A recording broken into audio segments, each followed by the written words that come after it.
Idul Fitri, mohon maaf lahir batin itu sudah ada iklannya sejak 1924. Jadi yang selama ini sejarah dipahami bahwa yang mempopulerkan pertama kali Pak Karno dan Haji Rasulullah itu ternyata ada yang lebih dahulu dari itu. Yang lebih dahulu adalah ternyata Muhammadiyah melalui suara Muhammadiyah. Apa yang saya sampaikan bisa tanya dengan cek nanti. Ada bukti otentiknya di majalah Suara Muhammadiyah. Ada tulisan halal di halal tulisannya kalau yang di Suara Muhammadiyah itu. Jadi ternyata halal bihalal itu yang mempopulerkan Muhammadiyah ternyata. Maka jangan orang Muhammadiyah sendiri yang mau halal bihalal. Bosok kayak Arab nggak ada halal bihalal. Jangan dilihat katanya, tapi dilihat kondisinya yang silaturahim seperti ini. Silaturahim ini menyehatkan nggak? Silaturahim itu salah satu cara untuk kita sehat. Karena ketika kita bertemu seperti ini, ada 4 hormon yang muncul. Hormon endorfin, dopamin, serotonin, oksitosin. Gak usah dengan hafalkan ujian dan keluar. 4 hormon itu hormon kebahagiaan. Jadi ketika kita ketemu gini, kita itu bahagia luar biasa. Maka kemudian kebahagiaan itulah salah satu yang menyebabkan kita ini disehatkan oleh Allah. Maka sering-seringlah bersilaturahim.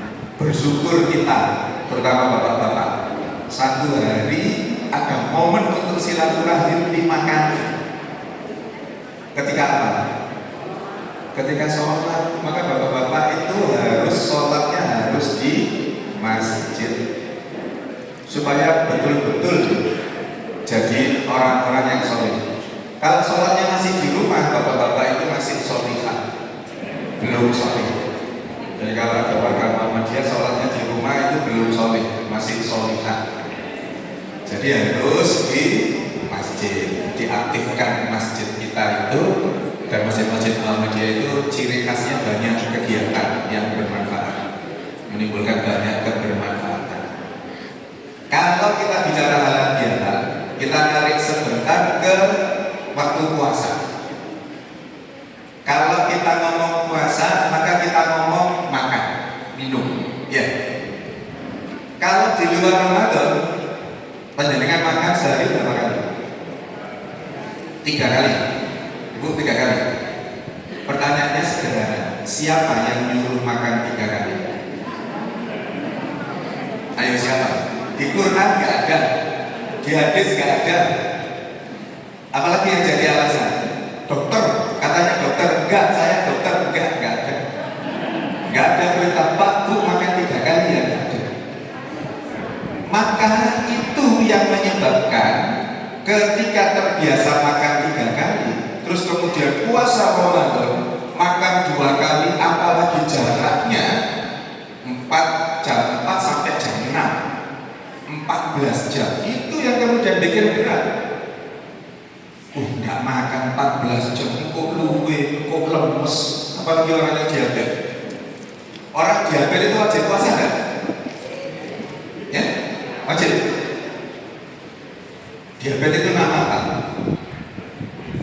Nama? Diabetes itu nama apa? Penyakit. Berarti orangnya lagi. Kalau sakit wajib puasa enggak? Berarti orang diabetes wajib puasa enggak? Loh, jadi yang wajib. Luar biasa orang ini. Saya setuju dengan semangat untuk puasa walaupun diabetes. Nanti kalau saya jelaskan itu panjang. Tapi intinya orang diabetes itu tetap sebaiknya berpuasa. Karena Al-Baqarah 184-nya itu orang safar, orang sakit itu boleh nggak puasa. Tapi ending ayat itu, ayat terakhirnya itu wa antasumu khairul lakum in kuntum ta'lamun. Boleh tidak puasa, tapi lebih baik kamu puasa kalau kamu ilmunya tentang puasa. Secara sederhana, ilmu tentang puasa itu orang diabetes yang puasa akan distabilkan gula darahnya oleh Allah, karena pada satu titik akan disembuhkan penyakit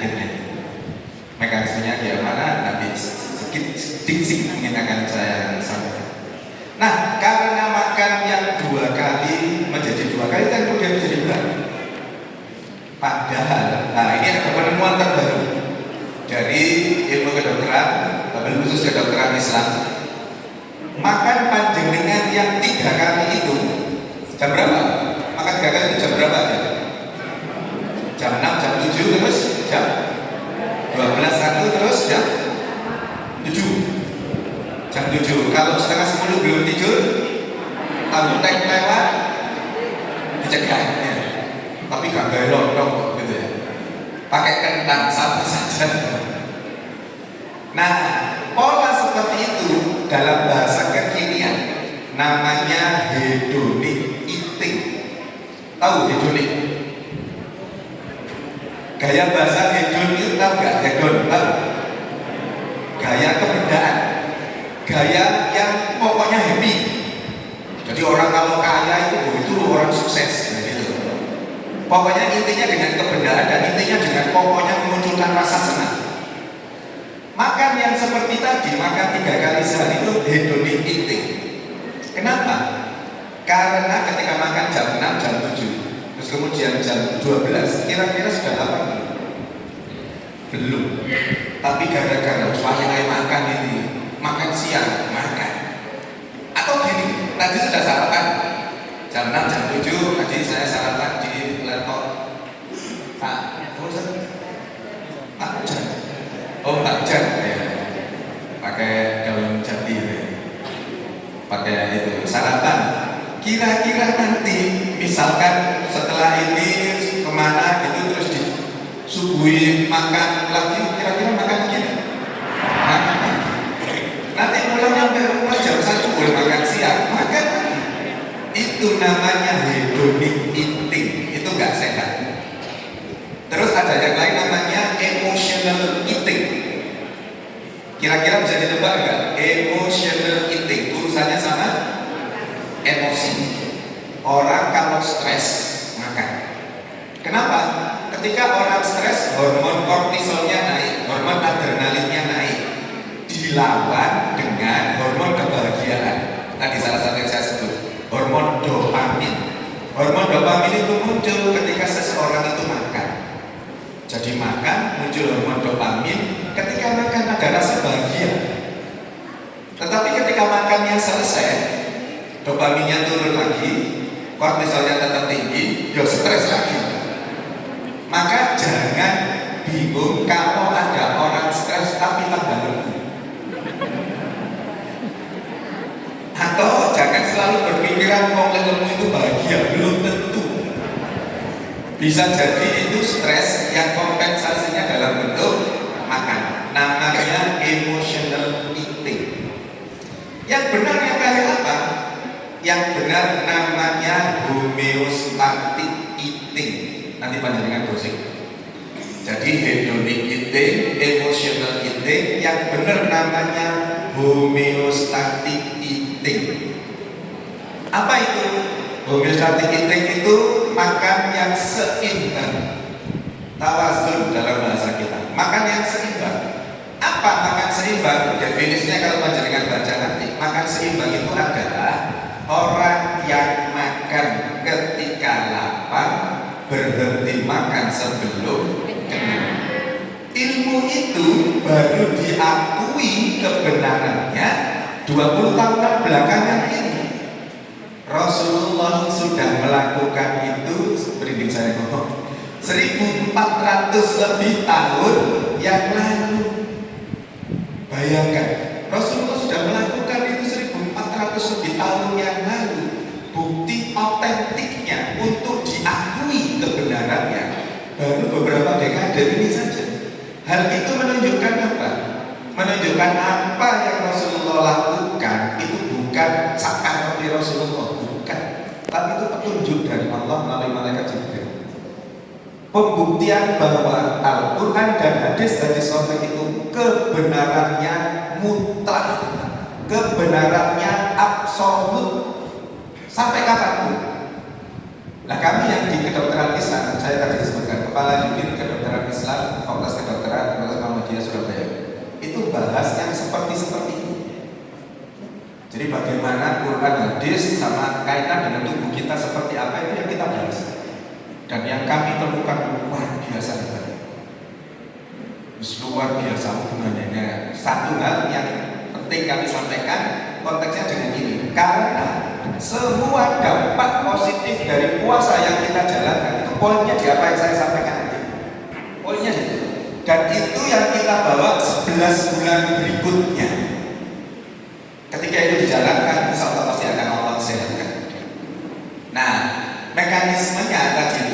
homeostatik eating itu mekanismenya gini. Ketika makan ibaratnya jam 6 tadi ya sarapan, kemudian nanti kira-kira jam 1, jam 2-an itu baru lapar. Mekanisme lapar itu seperti apa?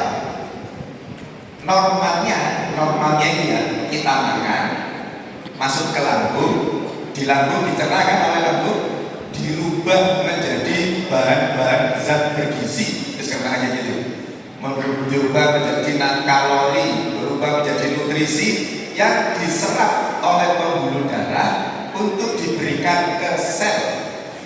Sel itu mengingatkan, sel itu bagian terkecil tubuh kita, itu namanya sel. Sel itu butuh hidup, supaya hidup diberi makan. Makanya dalam bentuk apa? Dalam bentuk makanan yang kita konsumsi, dicerna di lambung, dirubah menjadi zat-zat bergizi tadi, nyampe ke sel tadi itu. Jadi bagian kecil itu kita itu namanya sel. Sel itu kalau sejenis nanti membentuk jaringan. Beberapa jaringan jadi organ tubuh kita, beberapa organ jadi sistem organ. Sistem organ kumpul jadi satu tubuh kita. Gampangannya ini, sel lambung. Sel lambung itu kalau ketemu sejenis membentuk jaringan otot lambung, jaringan mukosa lambung, jaringan saraf lambung, jaringan darah lambung, ngumpul jadi satu, namanya organ lambung. Lambung ketemu duodenum, usus halus, usus besar, rektum, anus, usus tenggorokan, mulut, jadilah sistem organ pencernaan. Sistem organ pencernaan ketemu dengan sistem organ pernafasan, perpipisan, persarafan, perdarahan, jadilah tubuh kita. Kenapa ini harus saya sampaikan? Karena supaya panjenengan semua punya pemahaman bahwa penyakit apapun yang diderita oleh seseorang, yang sakit adalah selnya. Paham ya? Jadi penyakit apapun yang diderita seseorang itu yang sakit selnya. Misal tadi menyebut orang diabetes, orang kencing manis, itu yang sakit apanya? Sel pankreasnya. Orang asma yang sakit apanya? Sel paru-parunya. Orang stroke yang sakit apanya? Sel saraf di otaknya. Jadi pendek kata, penyakit apapun itu yang sakit selnya. Nah, sel itu kalau dia butuh nutrisi, dia selnya lapor ke lambung. Kamarnya, selnya telepon ke lambung. Lambung, ayo dan makan.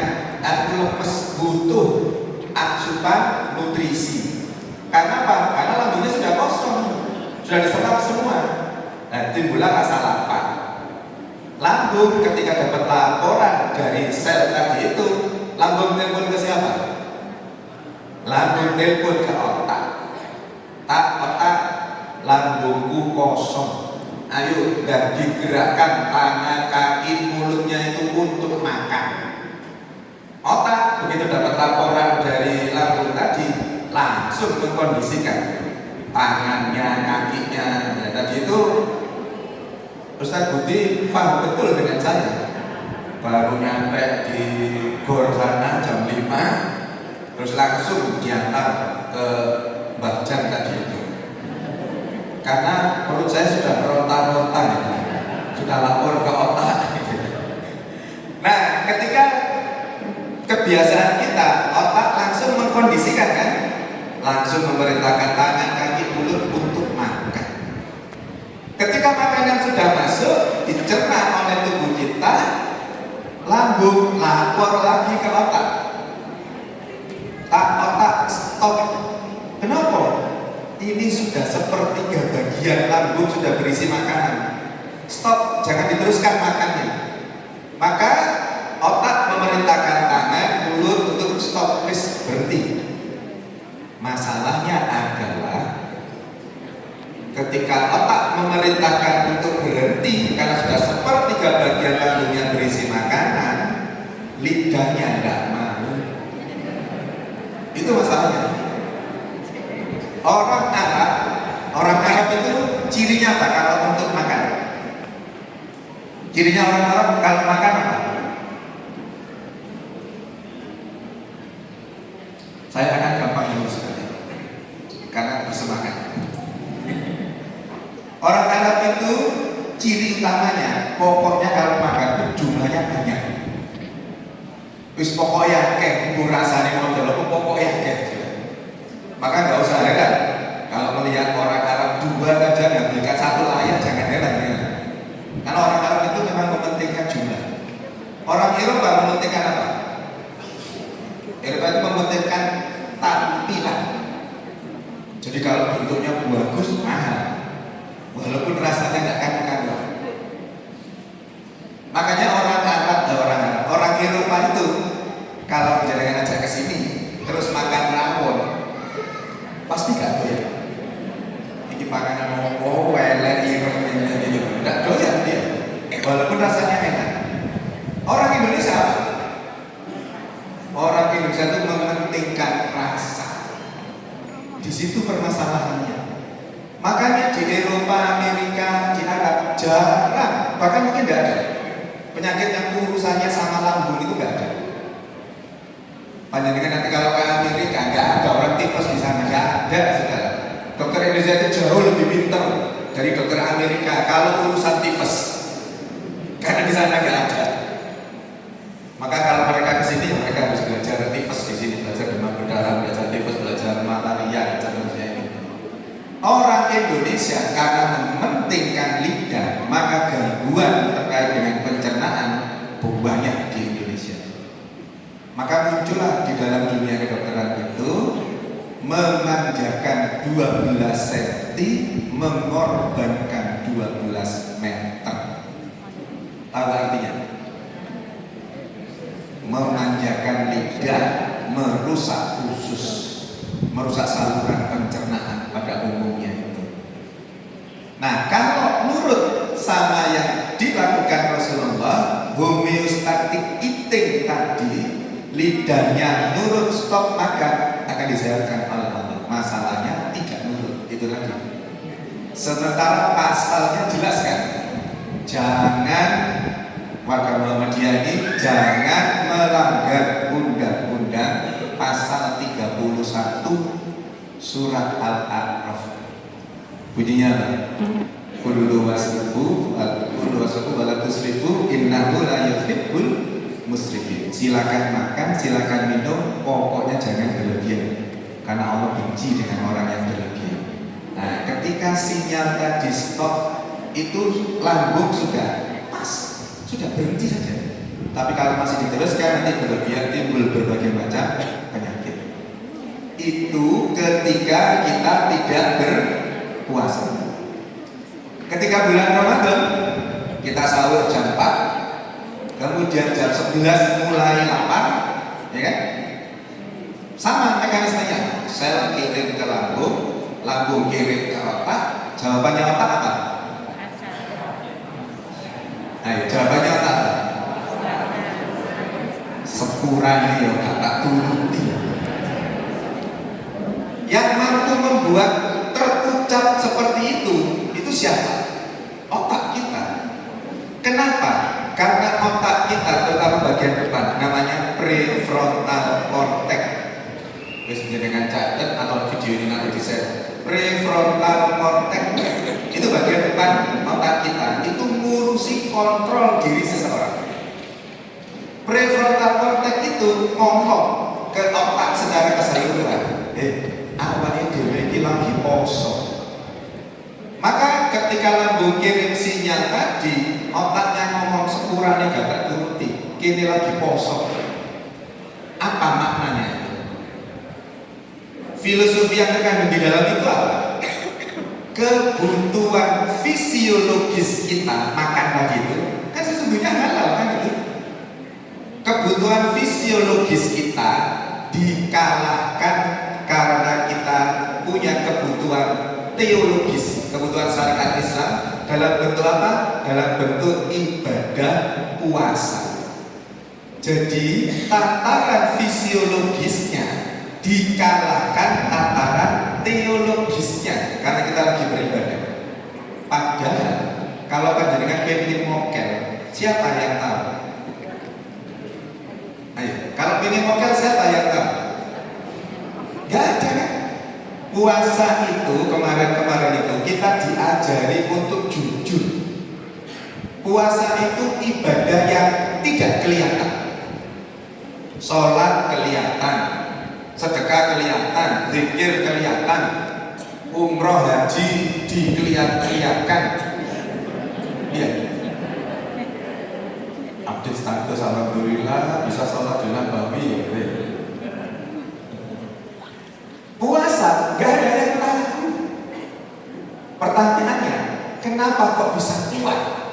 Prefrontal cortex tadi ngomong ke lambung sepurane kata turuti, padahal bisa pakai.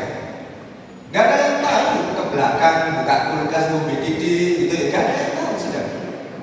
Atau naik mobil mampir ke Indomaret, keluar dari Indomaret di jalan sambil makan, gak ada yang tahu. Kenapa kok tetap mempertahankan puasa? Karena prefrontal cortex kita kuat untuk mengatakan itu. Kenapa kok kuat? Karena di tubuh kita punya yang namanya ISS. ISS itu singkatan dari Internalized Supervision System. Atas yang ngaji ngaji kosong yang Inggris barangnya. Nanti kita cari ISS, Internalized Supervision System, sistem pengawasan diri sendiri. Kenapa itu muncul? Kok bisa tubuh kita itu kuat ngomong padahal gak ada yang lihat, gak ada yang tahu, tapi kita kuat ngomong. Awake dhewe iki poso, masih yo gak didelok wong, kene iki didelok Gusti Allah. Kenapa kok bisa seperti itu? Karena tadi pintu masuk dari puasa Ramadan itu adalah niat yang lillahi ta'ala. Jadi prosesnya, niat lillahi ta'ala itu membuat prefrontal cortex tadi bekerja dengan optimal berupa internalized supervision system yang kemudian menyebabkan gagah prefrontal cortex itu ngomong gak tak turuti awake dhewe poso. Hal itu sesungguhnya menjadi dasar kenapa kita itu ketika keluar dari Ramadan sudah seharusnya jadi orang yang jauh lebih baik, jadi orang yang jauh lebih jujur. Karena ketika 30 hari kemarin itu kita diajari jujur yang luar biasa. Gak ada yang lihat, tapi kita itu tidak berani berbuat maksiat. Gak ada yang lihat, kita tidak berani berbuat dosa. Padahal sesungguhnya itu halal, makan itu kan halal, tapi kita tidak berani karena ada ISS tadi yang itu dikerjakan oleh prefrontal cortex. Prefrontal cortex baru muncul ketika ada niat yang lillahi ta'ala.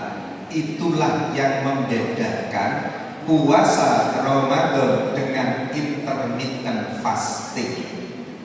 Bapak-bapak pasti nggak tahu intermittent fasting. Ibu-ibu yang tahu intermittent fasting, ya Bu, tahu Bu ya intermittent fasting. Bapak-bapak itu masih oleh umur dari usia ini pokoknya wis. Kalau ibu-ibu kan enggak, naik 1 kilo harus dipikirin, enggak 1 kilo gitu ya. Maka ada orang yang melakukan intermittent fasting. Intermittent fasting itu puasa pada kurun waktu tertentu. Misalkan 12 jam itu enggak makan, enggak minum, 12 jam berikutnya boleh. Nanti 12 jam lagi gitu lagi. Intermittent fasting dibandingkan puasa Ramadan, dampak positifnya buat tubuh kita jauh lebih hebat puasa Ramadan. Kenapa? Pintu masuknya niat lillahi ta'ala karena merupakan bagian dari ibadah. Sementara intermittent fasting bukan bagian dari itu. Maka di dunia kedokteran Islam, innamal a'malu binniyat itu sangat penting. Sangat penting. Kalau dalam tatanan fikih ketika kita tidak lillahi ta'ala dalam segala kebaikan terutama ibadah-ibadah kita muspro, gak ada dapatnya apa-apa. Tapi di dunia kedokteran Islam, innamal a'malu binniyat itu pintu masuk utama bagi seseorang untuk disehatkan oleh Allah. Mekanisme seperti yang saya sampaikan tadi. Satu contohnya puasa ini tadi. Nanti kita bahas sedekah tadi. Nah, ketika gagah tadi otak ngomong gak tak turuti, tapi otak menjanjikan sesuatu. Apa itu yang dijanjikan oleh otak? Otaknya ngomong, tak kei engkau nek wis adzan maghrib.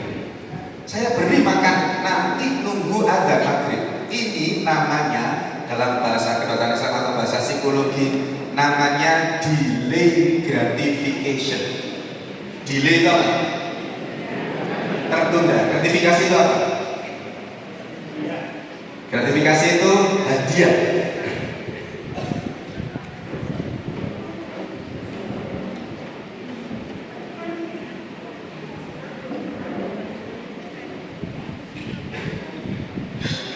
Ini kebutuhan fisiologis. Delay gratification, hadiah yang tertunda. Menjelaskannya sederhana.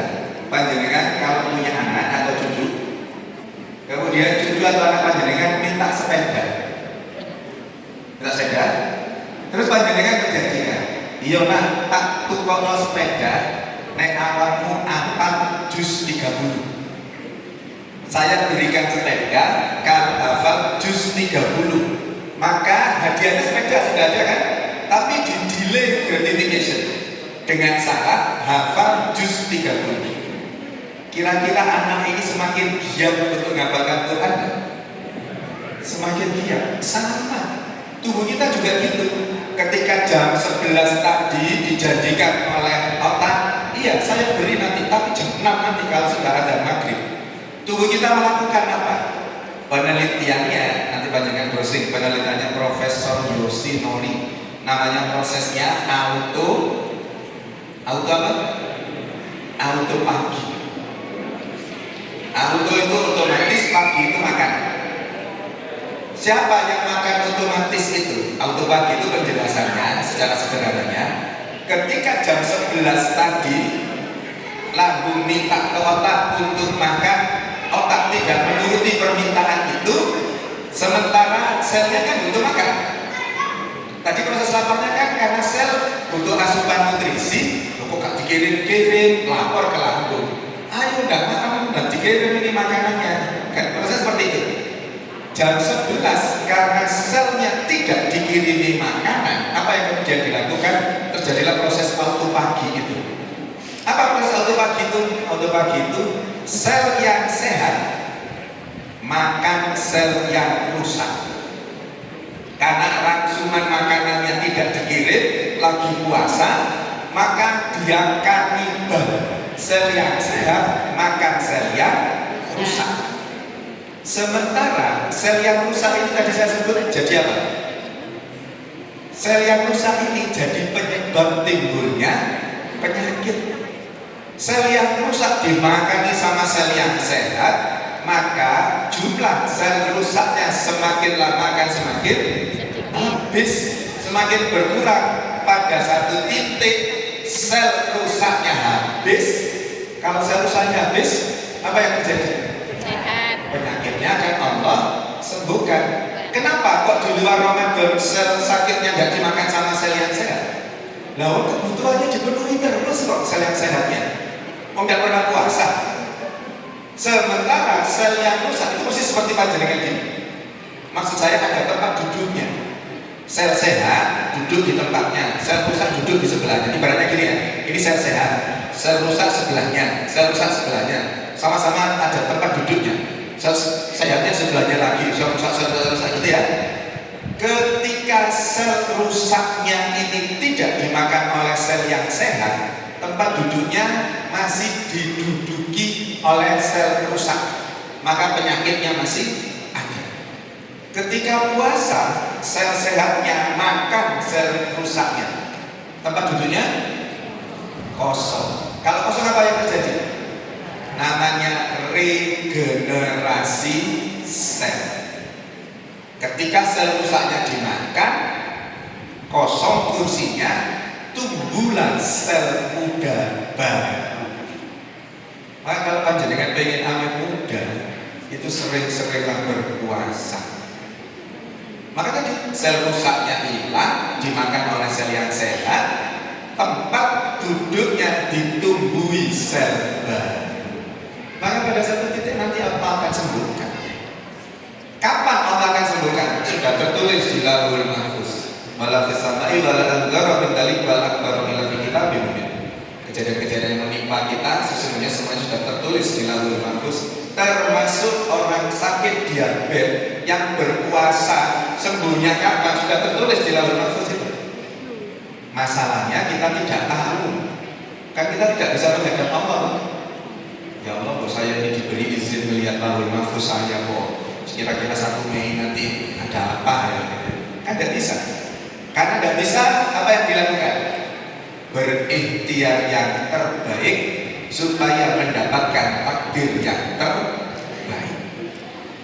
Takdir terbaik akan diberikan kita ketika kita berikhtiar yang terbaik. Dalam konteks ini apa? Kemarin 1 Ramadan sampai 30 Ramadan itu kita berpuasa, itu ikhtiar yang terbaik. Sudah merupakan ibadah, sudah bagian dari mencuci berbagai macam hal, kemudian Allah tambahkan bonus berupa kesehatan itu. Maka sungguh kasihku itu akan terjadi bila kita niat karena nilai ta'ala dan tahu caranya berpuasa, serta tahu bagaimana proses yang terjadi ketika kita puasa Ramadan. Prosesnya terjadi yang saya jelaskan ini. Ini yang kemudian menjadi dasar dari berbagai macam penyakit itu akan Allah sembuhkan. Ada yang sudah selesai puasa Syawalnya? Ada yang masih belum? Ada yang belum? Atau bahkan gak puasa Syawal belas? Dicoret aja NB-nya kalau gak puasa Syawal. Puasa Syawal kemudian dilanjut dengan puasa-puasa berikutnya, Senin, Kamis, Ayam Lebih dan seterusnya. Itu menjadi ikhtiar terbaik bagi panjenengan yang diamanai oleh penyakit apapun itu. Proses seperti yang saya sampaikan tadi. Puasa Ramadan jauh lebih baik karena waktunya yang mepet tiap hari itu. Kontinuitas berpuasa itu yang menjadi poin penting. Kenapa puasa Ramadan itu hebatnya luar biasa, dampak medis yang terjadi di tubuh kita ini. Jadi proses yang terjadi itu melatih kita untuk jujur. Nanti kalau panjenengan baca penelitiannya tentang delay gratification tadi itu, hadiah yang tertunda, orang-orang yang punya kontrol diri yang baik, yang bisa mengatur delay gratification-nya dengan baik, itu adalah orang-orang yang sukses. Kenapa? Kok bisa seperti itu? Iya, karena dia itu menjadi orang yang tidak gusar-gusu. Dia paham kondisinya, paham tempatnya, paham ketika memang belum waktunya ini. Sudah, ayo berikhtiar terus untuk kebaikan-kebaikan itu. Misalkan ada direktur sama wakil direktur, lo gak usah wakil direktur itu eker-ekeran itu sama-sama jadi direktur, itu gak akan seperti itu.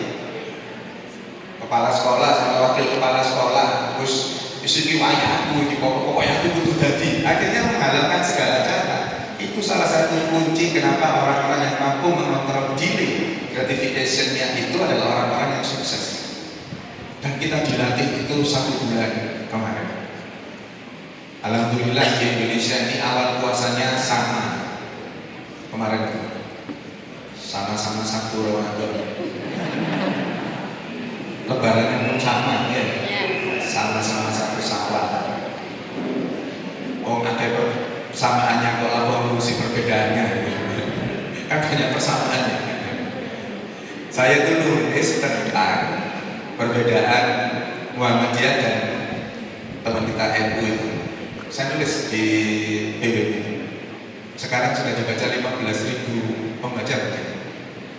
Saya cuma menekankan bahwa sederhana ini, nggak usah dibeda-bedakan, sederhana. Muhammadiyah itu fokusnya pada orang-orang yang masih hidup. Maka fokusnya di sekolah, di rumah sakit, di panti, ya. Muhammadiyah itu fokusnya di mereka yang masih hidup untuk diurusi. Sementara teman-teman NU itu fokusnya di orang yang sudah meninggal. Jadi fokus di tahlilan, fokus di istighosah, fokus di haul, ya sudah. Gak usah didikotomi. Muhammadiyah itu fokusnya di yang hidup, teman-teman itu fokus di yang sudah mati, ya sudah itu.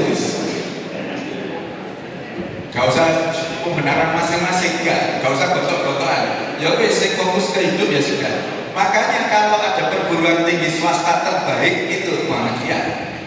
Gak akan nemu jenengan perguruan tinggi NU di komposisi yang perguruan tinggi terbaik, gak akan ketemu. Tapi kalau haul akbar terbesar siapa, itu teman-teman NU ada. Di Muhammadiyah gak ketemu. Bahkan haulnya Kiai Ahmad Dahlan aja kawan. Jadi gitu aja, jawab paling enak itu gitu. Dan saya ketika nulis itu nggak mengira, oh ternyata begitu sekian jamnya baca sudah sekian itu dulu, kok banyak banget ini. Nanti saya kirim ini, saya kirim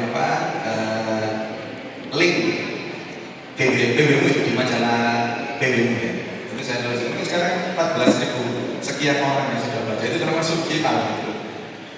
Nah, Bapak yang dirahmati Allah, ketika kemudian kita bicara Ramadan, dampak 11 bulan berikutnya itu poin pentingnya di apa yang saya sampaikan itu. Ada hal yang menjadi ritual kita di bulan Ramadan yang itu luar biasa hebat kaitan dengan amplop yang panjenengan terima itu. Tadi saya ngomong ketika panjenengan 11 bulan berikutnya sampai ketemu Ramadan ingin disehatkan oleh Allah, syaratnya harus diisi gitu, amplopnya. Infak sedekahnya harus diisi. Walaupun banyak nggak apa-apa, yang penting ikhlas. Saya kok nggak sepakat sama yang penting ikhlas masuk titik nggak apa-apa, enggak. Yang penting banyak, asalkan ikhlas. Ya. Jadi di Al-Quran itu Bapak Ibu dirahmati Allah ada satu ayat yang berada di dua surat yang berbeda, sama persis bunyinya. Di surah Al-Hasr ayat 9 dan di At-Taghabun ayat 16. Wa may yukassuha nafsihi fa ulaika humul muflihun. Orang-orang yang tidak kikir, orang-orang yang ahli infak, ahli sedekah oleh Allah dikelompokkan menjadi bagian dari orang-orang yang beruntung. Keberuntungannya dalam bentuk apa? Keberuntungan dalam bentuk as-sadaqatu tasattu sab'ina ba'ban minasy. Orang yang bersedekah, sedekahnya itu mencegah dari 70 keburukan. Salah satu tafsir dari keburukan itu adalah penyakit. Maka orang yang berinfak sedekah itu masuk menjadi bagian dari orang yang beruntung. Keberuntungannya dicegah dari berbagai macam penyakit. Oh, itu kan mencegah. Apa juga mengobati penyakit? Orang sedekah itu? Iya. Ada hadis lain yang menyebut lau mardakum bisodaqah, belilah atau obatilah penyakit itu dengan sedekah. Kalau di dunia kedokteran Islam ada statement sedekah itu menyehatkan, maka harus ada bukti otentiknya, harus bisa dijelaskan prosesnya, baru diterima sebagai sebuah keilmuan di dunia kedokteran. Jadi tidak boleh katanya tidak boleh. Gampangannya gini, panjenengan masih ingat waktu itu booming batu, ada anak kecil nemu batu dicelupkan ke air, masih ingat?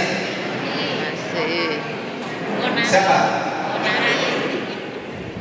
Ponari. Siapa namanya? Ponari, anak-anak. Juga. Jadi kan kesana juga? Enggak. Ada anak kecil nemu batu, katanya batu petir, dicelupkan ke air, airnya diminum penyakit sembarang sembuh. Waktu itu masih NKKM, saya dulu di NKKM, yang sekarang jadi MPKM itu. Waktu itu saya di NKKM, itu kami kunjungan ke Jombang, Mojoagung, Mojokerto itu ada rumah sakit Muhammadiyah di sana. Kita kunjungan ke sana. Waktu Ponari booming, kira-kira rumah sakitnya sepi atau ramai? Kira-kira sepi atau ramai? Sepi karena ke Ponari semua. Ternyata tidak. Rumah sakit kita rumah di RSUD Kebek, bahkan selasar yang biasanya dipakai jalan itu dipakai merawat pasien. Jadi jalannya itu diisi bed infus pasien. Siapa pasiennya? Mereka yang minum airnya Ponari diare. Mereka yang minum airnya Ponari muntah-muntah. Mereka yang minum airnya Ponari kena tifus. Lihat, ini kondisinya. Cuma kan saat itu yang ada kan cuma TV, radio, koran. Coba waktu itu ada TikTok, ada Instagram, itu pasti ada yang langsung live di rumah sakit. Hai guys, saya lagi dirawat di rumah sakit Muhammadiyah Jawa Barat gara-gara minum airnya Ponari. Selesai Ponari sudah.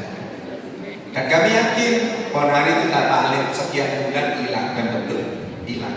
Kenapa? Karena satu, tidak bisa dibuktikan secara empiris. Orang yang datang ke sana 100 orang, satu yang sembuh, 99-nya gagal, tambah parah penyakitnya atau muncul penyakit lain. Yang satu yang berhasil, tanda kutip, seolah-olah berhasil. Ini yang cerita kemana-mana. Yang 99 cerita enggak? Yo isin yang cerita. Di hatinya cuma ngomong gini, jenenge ikhtiar gagal, yo ikhtiar liyo. Berbeda dengan dunia kedokteran. Maka saya tadi sebut harus ada bukti empirisnya. Dunia kedokteran seperti apa? Misalkan panjenengan kalau masih ingat waktu kecil dulu panjenengan, ketika panjenengan panas oleh orang tua panjenengan diberi obat apa? Diberi obat apa? Waktu kecil panas itu? Bodreksin. Isinya apa bodreksin? Paracetamol. Jenengan kecil panas diberi paracetamol. 20 tahun kemudian jenengan nikah, kemudian punya anak panjenengan panas diberi apa? Bodreksin.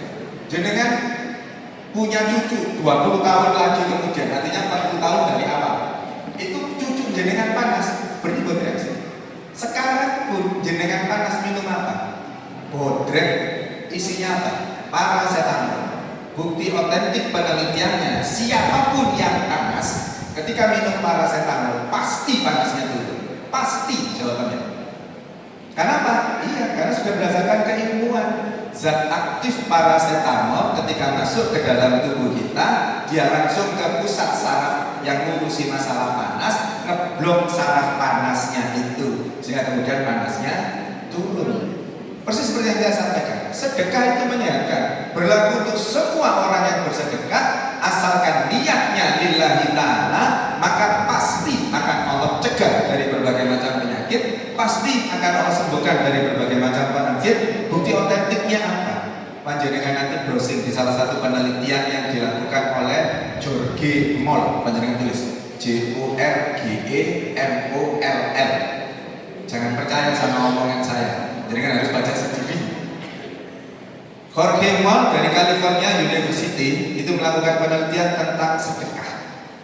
Kesimpulannya apa? Sedekah itu menyehatkan. Bukti otentiknya buahnya. Prosesnya seperti apa? Secara sederhana, ketika orang itu bersedekah, itu muncul rasa bahagia di dalam dirinya, muncul rasa membawa manfaat. Khairun nas anfa'uhum linnas, baik-baik manusia dan buat manusia yang lain. Maka ketika perasaan itu hadir, rasa nyaman, rasa bahagia, rasa membawa manfaat itu merangsang otak. Nanti kalau panjenengan baca penelitian itu, otak kita itu menjadi warm glow. Warm itu apa? Hangat. Glow itu glowing, kalian itu pakai skincare itu ya. Jadi glowing, jadi berkilau, jadi bersinar. Otak kita ketika kita bersedekah, penelitiannya otak kita menjadi hangat dan bersinar. Muncul hormon-hormon tadi itu, endorfin, dopamin, serotonin, oksitosin. 4 hormon ini bekerja sendiri-sendiri, punya manfaat masing-masing. Ketika bekerja bersama-sama, 4 hormon itu kumpul bersinergi jadi satu. Dia meningkatkan sistem imunitas tubuh kita. Jadi daya tahan tubuh kita meningkat, TNI Polri kita kuat, sehingga ketika ada penyakit, sumber penyakit, bibit penyakit yang akan masuk ke dalam tubuh kita akan dihalau oleh sistem imunitas karena kita berinfak sedekah dengan ikhlas tadi itu. Itu penjabaran dari hadis yang mampu mencegah 70 keburukan, salah satunya penyakit. Nah kalau yang menyehatkan tadi berarti Yang gaul ngartokom bisa dapat. Mekanismenya gimana? Orang yang bersedekah itu nanti disebut helper high. Helper itu apa? Penolong high, tinggi. Jadi penolong level tinggi. Siapa penolong level tingginya? Di mana saya disebut faktor X. Kalau kita menyebutnya itu adalah Allah. Jadi helper high akan muncul ketika orang itu bersedekah lillahi ta'ala karena ada sinyal dengan Allah, maka Allah menurunkan helper high dalam bentuk apa? Muncullah yang disebut dengan NK cell, natural killer cell, sel yang diproduksi secara alami yang fungsinya sebagai killer, pembunuh. Siapa yang dibunuh? Sel-sel rusak ini tadi itu. Bisa mengerti ya? Sel-sel rusak ini karena tidak punya fungsi kan, tapi pengen tetap dapat jatah, maka tetap dapat dia, tapi tidak berfungsi.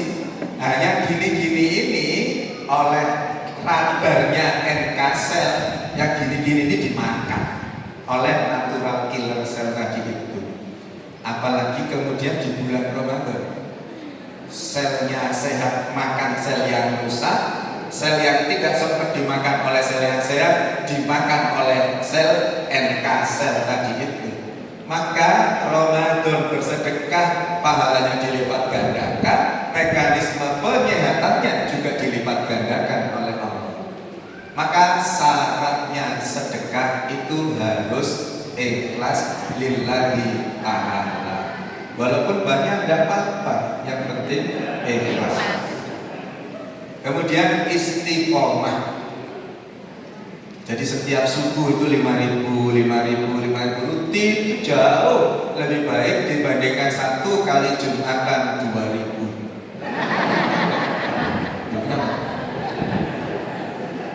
Kenapa? Ada yang salah dengan yang saya sampaikan? Benar kan?